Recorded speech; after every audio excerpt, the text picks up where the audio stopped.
Yosemite National Park, known for its cascading waterfalls, historic vistas, and iconic landmarks. But there's more out there to explore. Sometimes, taking a step away from the crowds and exploring the unexplored can be a gateway to your hidden creativity. And that's exactly what we're doing today. Join me on a journey to the less cherished parts of this beautiful national park. I hope you all enjoy. First, let's start off our journey much further away than most people's first stop in Yosemite, making our way out of the valley and over to Tioga Road. This is one thing that I missed when I came to Yosemite back in March because of the winter closure, and I didn't realize how much of the park I was actually missing. Don't get me wrong, the valley is absolutely a must-see, but to escape the crowds and see a different side of the park was an eye-opener. And one of the things that fascinated me the most were the sort of desert trees growing in the granite hills. I absolutely loved seeing the different shapes and textures all of these trees had, and I've slowly realized that capturing interesting looking trees may be one of my favorite things to photograph. So using some leading lines from the cracks in the granite, here's what I came up with.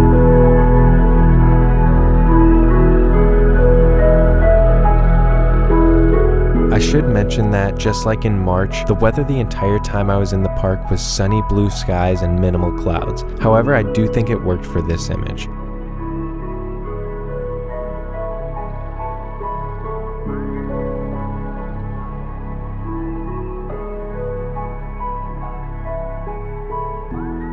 After exploring Tioga Road, we headed all the way over to the other side of the park to one of the more famous parts. Making our way to Glacier Point here in Yosemite. As you can see behind me, the sun is about to set, but we are gonna wait here a little bit longer. The moon is actually almost a full moon, but the sky is clear and the Milky Way is supposed to be right above Half Dome here. So I'm gonna try this spot and then we're gonna go over to the main kind of overlook of the Glacier Point, and we're gonna try to get some Milky Way or astrophotography shots. We'll see how those turn out.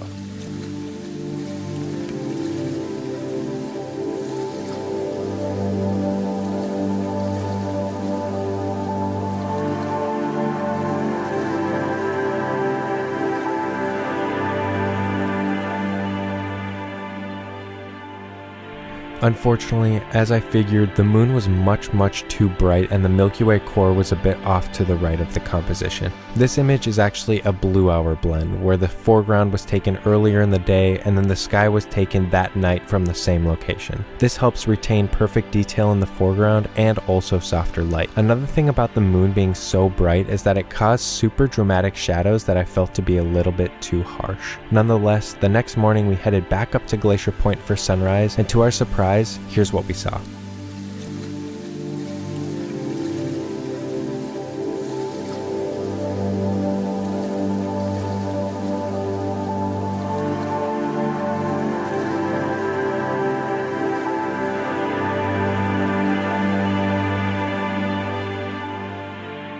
It was amazing to see the sun coming up right behind Half Dome and create a massive shadow over the valley. Once the sun had risen, we headed over to what I believe to be one of the most underrated parts of Yosemite. Some go as far as to say it is, well, was the true Yosemite Valley, and that is Hetchy Reservoir. And if you don't know much about Hetchy or the dam that was built here and the story behind it, I would highly recommend doing a bit of research. It is incredibly interesting and was pretty controversial. But long story short, if you live in or near the San Francisco area, your water most likely comes from this reservoir. But as I mentioned, there is a massive dam that you are able to walk across and explore. And if you were to look over the edge of the dam, you would see the water pouring out of the reservoir. So when I peered over the edge to see that rushing water, I noticed a rainbow starting to appear in the mist.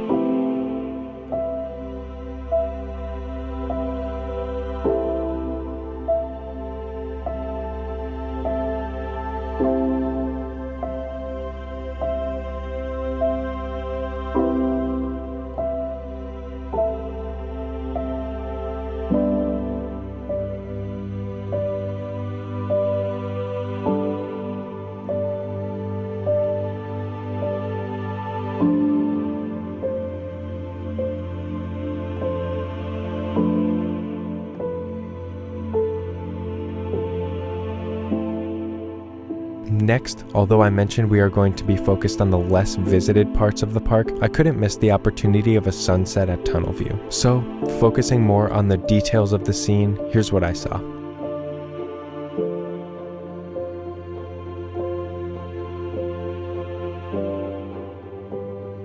Earlier that day, the sun was in the perfect position and created a rainbow spectrum in the mist of Bridalveil Fall.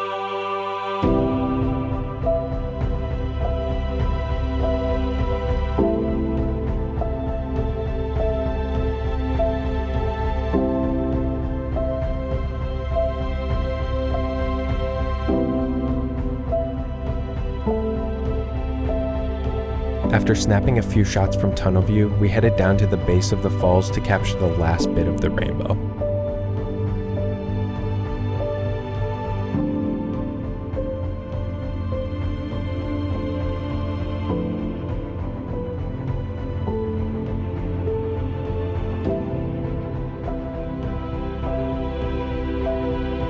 The next morning, we woke up to hike to Sentinel Dome and Taft Point. On the drive over, we noticed that the entire valley was filled with smoke and haze from the fires in the area. This created almost a dreamlike feel to the valley, but it was also kind of hard to capture how it felt in person. Nonetheless, we stopped to look over the valley to see what we could capture.